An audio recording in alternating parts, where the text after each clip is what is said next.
অনেক বড় একজন বুজুর্গ আল্লাহর ওলি ছিলেন। উনার জীবনী নিয়ে কিছু আলোচনা করছে উনার হাদেম সাহেব। সঙ্গেই থাকবেন প্রিয় দর্শক। বিসমিল্লাহির রহমানির রহিম।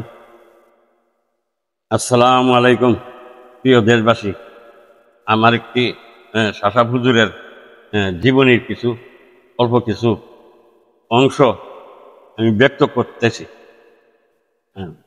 ওনার কুতুবুল আলম হযরত মাওলানা ফজলুর রহমান শাসা চিশতি রহমতুল্লাহ আলাইহির জন্ম 1955 সালে।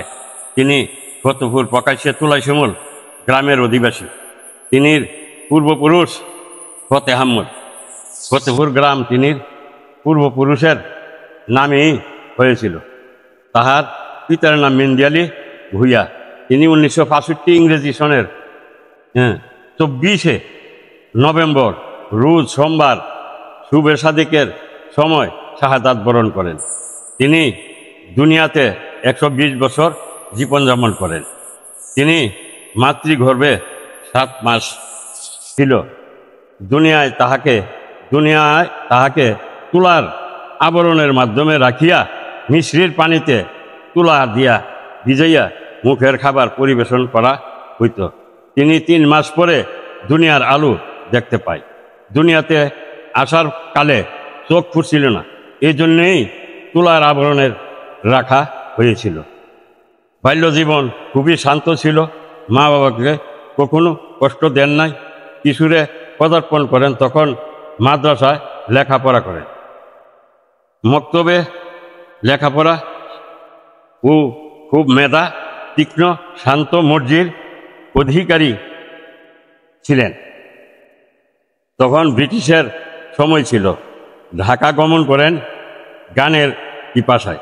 ছোট কাটরা মাদ্রাসা ভর্তি হয়।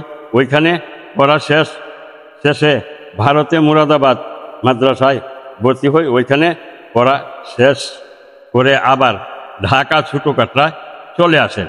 এখানে শিক্ষকতা করতে থাকেন। এতক্ষণ যা বলছি ওনার অল্প কিছু জীবনের অংশ।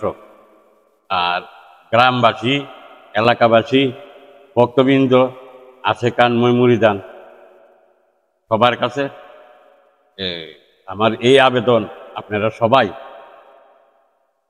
কাসাব হুজুর রহমতুল্লাহ আলাইহি ওনার রোজাদার কিছু কাজকর্ম রয়েছে, যদি কেউ এমন সমর্থ বা মনের ইয়া থাকে তাইলে যোগাযোগ করবে।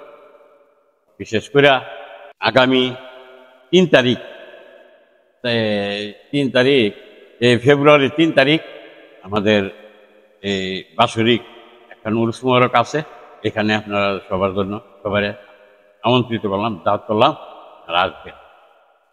ধন্যবাদ সবাইকে। আসসালামু আলাইকুম ওয়া রাহমাতুল্লাহি ওয়া বারাকাতুহু।